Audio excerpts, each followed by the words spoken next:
Um,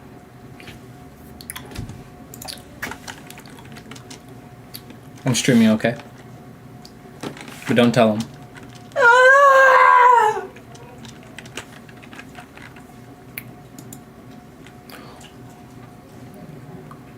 Jesus fucking Christ, sweetie.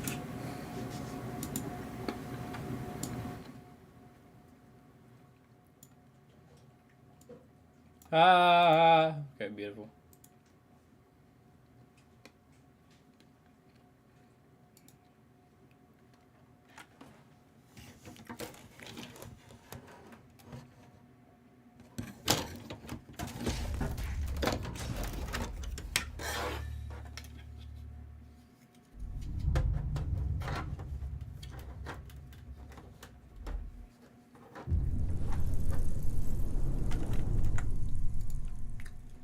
Does it look good? What's up, gamers? Hi guys, Mr. Waffle Waffle's here. Amy, do you want to be in the video or no? Yeah, I don't mind. No, like Steve's the star of the show. I'm the star of the show. Isn't that right?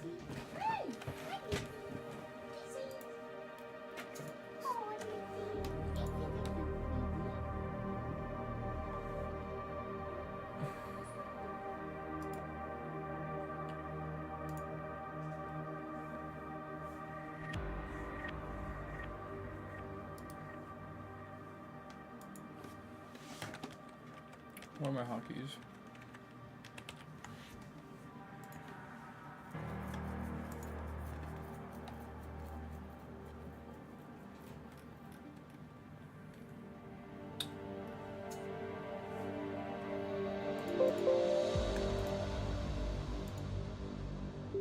Oh, beautiful. What the? Why are you taking the whole plate with you? Oh my god. Here you go. The rest is for you. Yeah, you don't want to eat the other parts. Hey, I give you strawberries. Give me kisses. Kisses. Kisses. Good girl.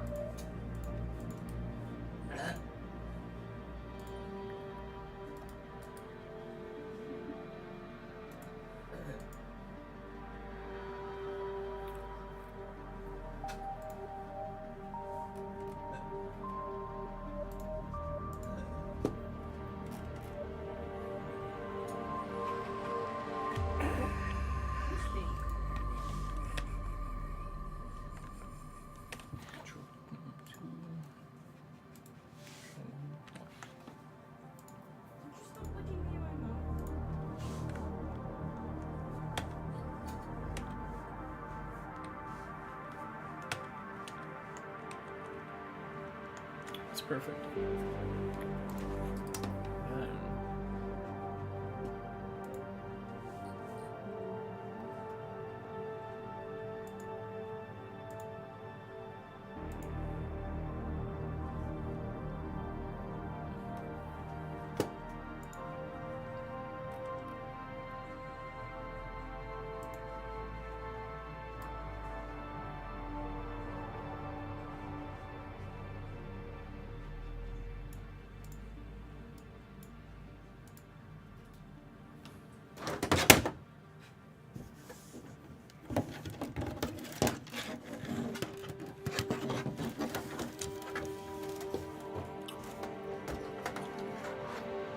Oops.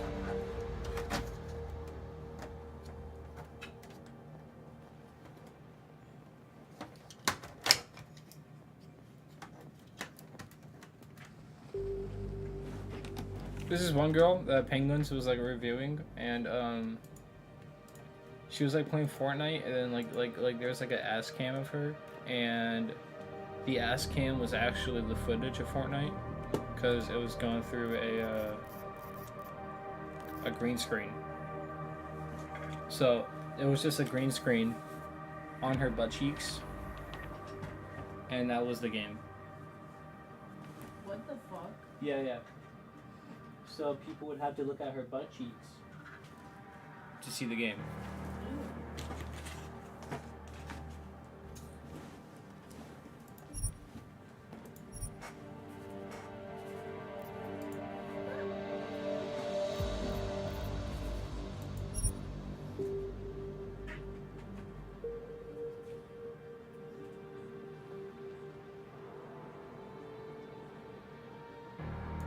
Yeah. The year was 2027. Advances in biotechnology were helping people improve their physical and mental abilities to an amazing degree. Provided, of course, they had enough money. A new breed of people was emerging, half human, half machine. And in Detroit, at least, not everyone was happy to see it. I'd just landed a job as head of security at Sarif Industries, a cutting-edge biotech firm. David Sarif himself handpicked me for the job, said he needed me to keep his people safe. My ex, Megan Reed, was one of them. Brilliant neuroscientist, Megan had found a way to make augmentation safe and affordable for everyone. All she had to do was present her research to Congress. But the night before her big meeting, my security measures failed. A team of Black Op mercenaries stormed into Sarif headquarters, massacring everyone in sight. 3 of the mercs were heavily augmented walking tanks. Their mission? Take out Megan and her team. I tried to stop them, but their leader tossed me through a plate glass wall. Last thing I heard as his bullets slammed into my brain was Megan's dying scream. I should have died with her. Only I didn't. High-end military-grade enhancements saved my life. The best augmentation Sarif's money could buy. It took me half a year to get a feel for her. Should have taken longer. But 6 months into my recovery, Sarif Industries was attacked again. This time, by a radical group of pro-human purists. Violent, militant, and fanatically opposed to human augmentation. They claimed to be members of Humanity Front, a non-profit organization that wanted the UN to limit biotechnology research. The thugs broke into Sarif's factory and found machinists working overtime on a top-secret military augment called the Typhoon.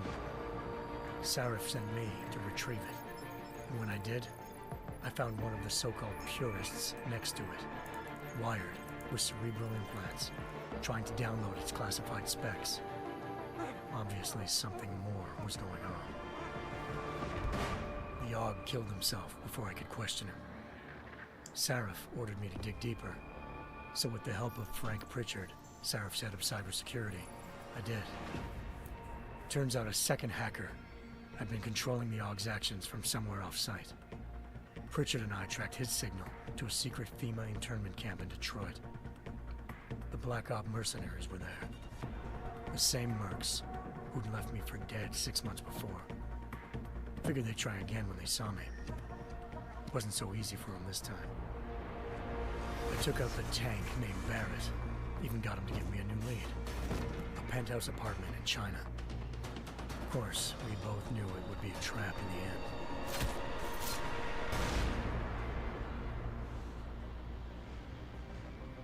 Hengsha Island, China.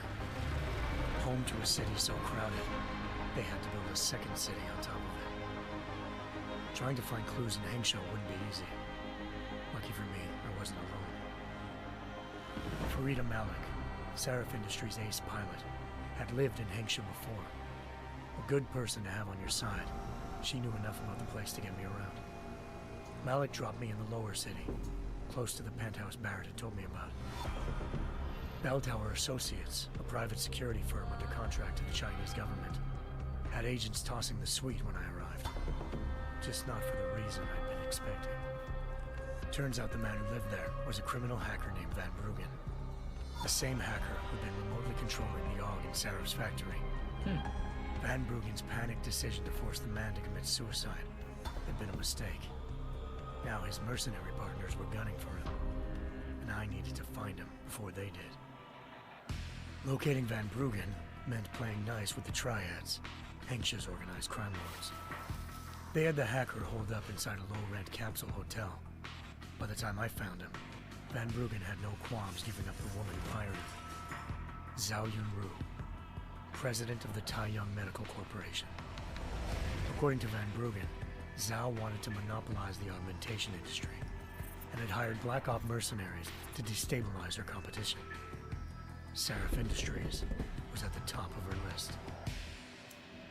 To prove this, I needed to get inside TYM and grab a surveillance hologram off a server. I suspected Van Bruggen was hiding something when he told me this, but nothing could have prepared me for what I saw. Megan wasn't dead.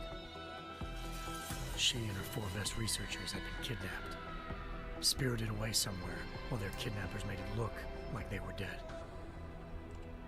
Desperate to learn more, I confronted Zhao in her penthouse. She claimed to be a pawn in a bigger plan, and hinted at a group so powerful it controlled global interests at a whim. Then she slipped into a panic room and hit the alarm, forcing me to make a very quick exit. I figured Zhao was lying, but part of her confession made sense. David Sarif had been worried about his people. So worried, he'd required all of them to have subdermal locator devices surgically implanted. Huh. The GPLs would have been broadcasting the day of the attack. But Zhao said a single call to Picus, the world's leader in global 24-hour satellite news, had turned those signals off. I needed to fly to Picus headquarters in Montreal if I wanted to learn more.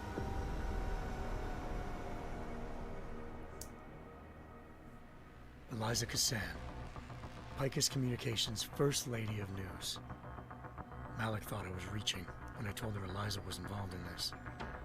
The world's most famous news anchor, working with a mercenary hit squad. But when I confronted Cassan in her office, she freely admitted to jamming Detroit's satellites the night Megan's team had been taken. Said she's just been following her commands.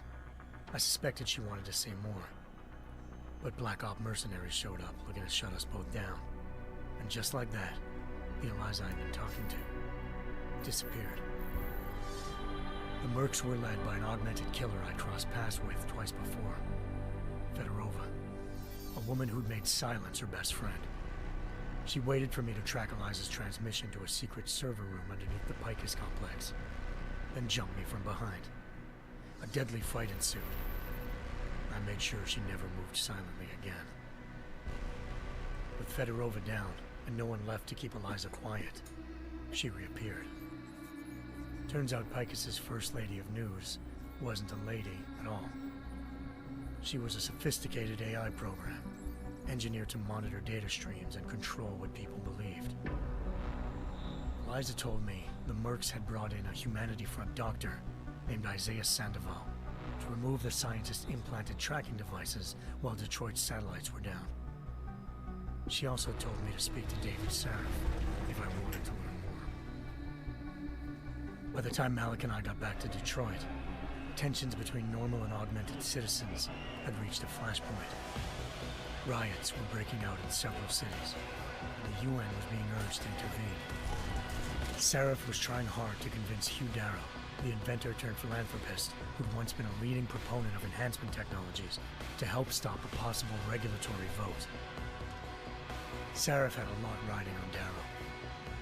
Megan's discovery would have given millions of people the chance to evolve beyond their normal human abilities, and at the same time catapulted Sarif Industries to the top of the Fortune 500. According to Sarif, Megan's kidnappers knew this, and didn't want people evolving unless they controlled how it was done. He called his enemies Illuminati, and urged me to keep searching. Determined to do so, I tracked down Sandoval via America's most outspoken augmentation opponent, Bill Taggart, Sandoval's boss and founder of Humanity Front. Sandoval admitted to operating on Megan's team when I confronted him, but said he hadn't removed their GPLs. He'd merely switched them to a different frequency. Pritchard was able to trace one of the signals to China. Malik and I immediately took off in pursuit. Unfortunately, the Illuminati were one step ahead.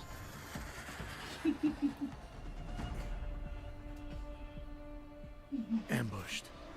Shot out of the sky by Bell Tower Associates, seconds after entering Hengsha's airspace. Malik's piloting skills saved me. After a tense and bitter struggle, I escaped into Lower Hengsha. The tracking signal I was following led straight to the Triads, or more specifically, to the augmented arm of Tong Si-hung, leader of a gang of augmentation harvesters. Tong said they'd taken the arm off a corpse, which Bell Tower had left at their door, meaning at least one of Sarif's scientists was dead. Maybe not the rest of them, though. Tong pointed me to a port used for human trafficking and helped me slip aboard a bell tower ship.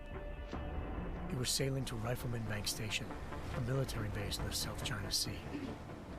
Bell Tower was holding kidnapped civilians as prisoners there, and using them to perfect the Hyron Project, a human-computer interface that left most of its test subjects dead. My search for Megan would have ended then, if not for a mysterious ally named Quinn. In exchange for my help exposing Bell Tower, he slipped me aboard a second ship headed to Singapore and an Illuminati-run biotech facility called Omega Ranch. 3 of Serif's scientists were there, forced by their captors to create a technology capable of remotely shutting down augmented abilities. Thanks to an emergency recall notice issued by the World Health Organization, millions of people all over the world already had the biochip installed. With the help of the scientists, I tracked Megan to a private section of the ranch. There, I ran into Yaron Namir, the walking tank who'd put a bullet in my brain the first time we met. He'd teamed up with Zhao and was hoping to catch me off guard. Their little ambush didn't work. I found Megan in a suite belonging to Hugh Darrow, the billionaire philanthropist who'd Sarif had called on for help. Darrow had convinced her to go along with the biochip plan by promising to sabotage the tech.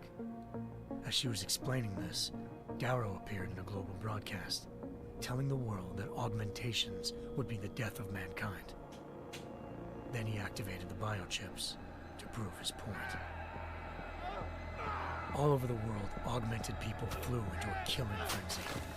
Darrow had betrayed everyone, and it was up to me to set things right. I don't know where your other one is. I found that one. To do it, I had to reach Panchaea, a massive installation in the Arctic Ocean. As I raced through corridors built by an all-augmented workforce, I saw death and destruction firsthand. By the time I shut down Darrow's broadcast, I knew the damage he'd done. Still, humanity's future remained unclear. How would the world react to this sabotage? Would people ever regain their faith in augmentations again? What would be the Illuminati's next move? Only time could give us the answers.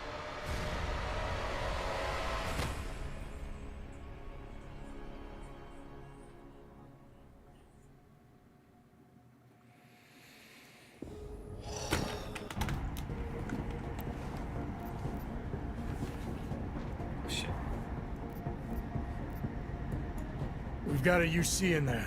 Might be easier to maintain his cover if he's not the only one still breathing when this is done. Smart thinking. Yeah, but if anything does happen to him, you'll be telling his wife. After you get out of the hospital, of course. What about range? There's lots of wide spaces and high ceilings in there, but a number of tight and constrained rooms too. So it's a crapshoot, really.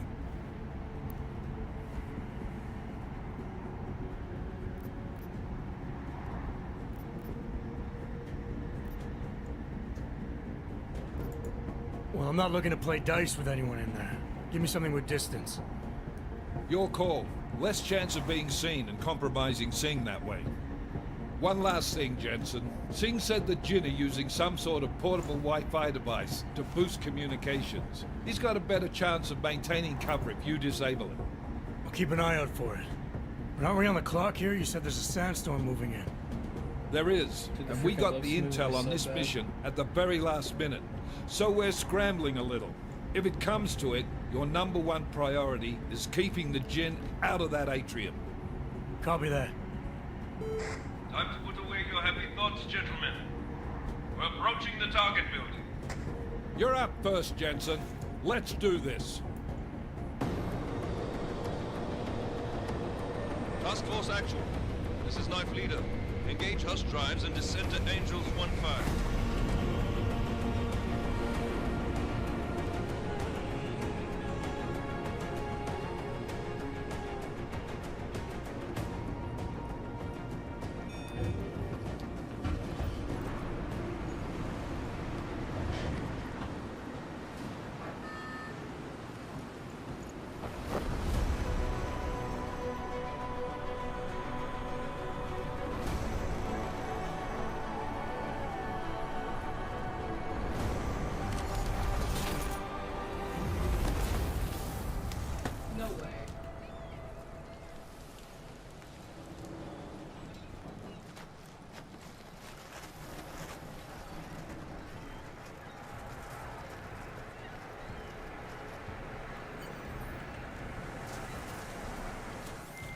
Team leader, this is Jensen.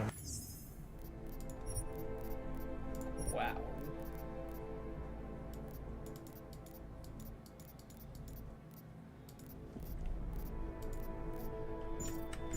On the roof.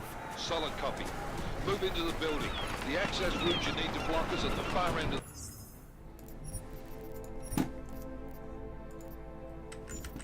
the penthouses. And keep in mind, the direct route might not be the easiest one. Roger that. McCready will advise once his team is on the ground. Miller out.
Jensen, we're moving through. Oh, fuck! What's wrong? The Jinn have got a few Jennies up and running.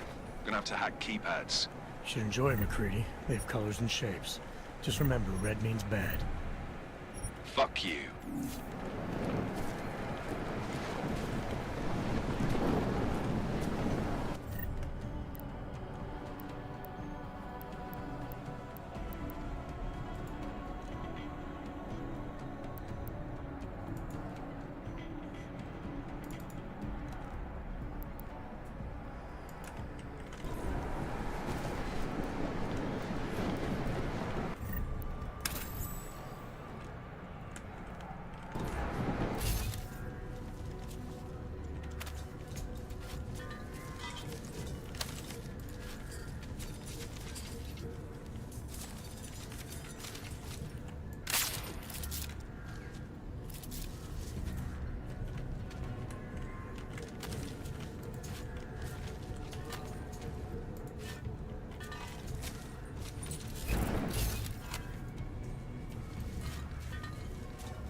Didn't hear that.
Trace program initiated.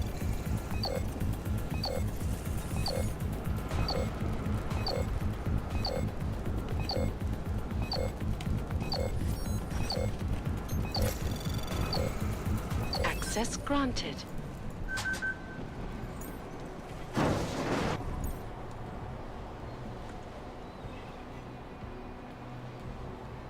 Damn squatters. I think that was the last one. احنا ما بدنا احد تاني يحط هذه العملية في خطر قبل ما hear something. ايش الحين؟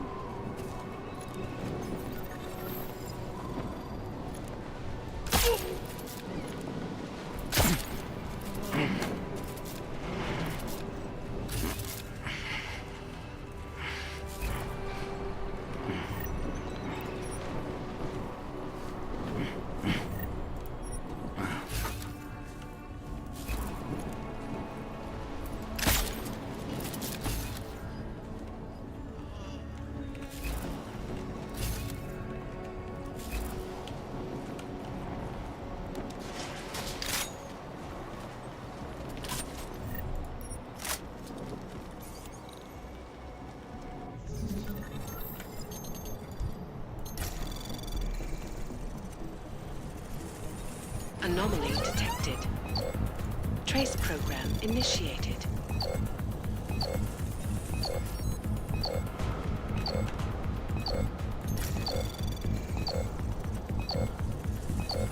Access granted.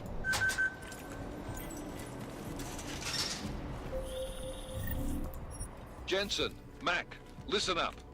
Doppler shows that sandstorm's moving in fast. It's big, and it's gonna hit us hard. God, I hate the fucking desert. Confirm visual? I can.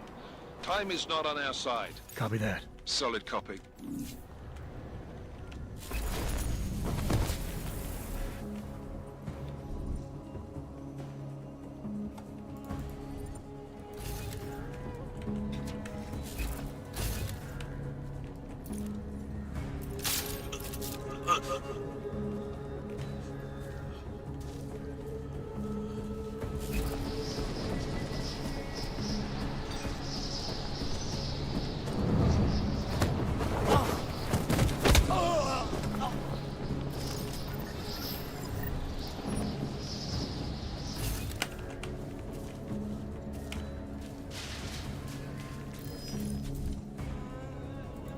سمعت حاجة؟ I'm certain it was not. اقتلوه دلوقتي. خلص عليه. خلص عليه. He is here to fuck up our deal.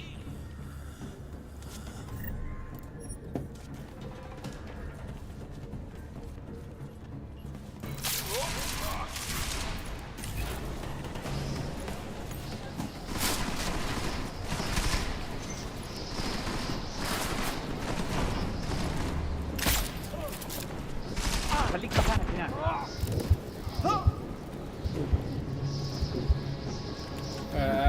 I'm gonna be honest, I don't really like this game.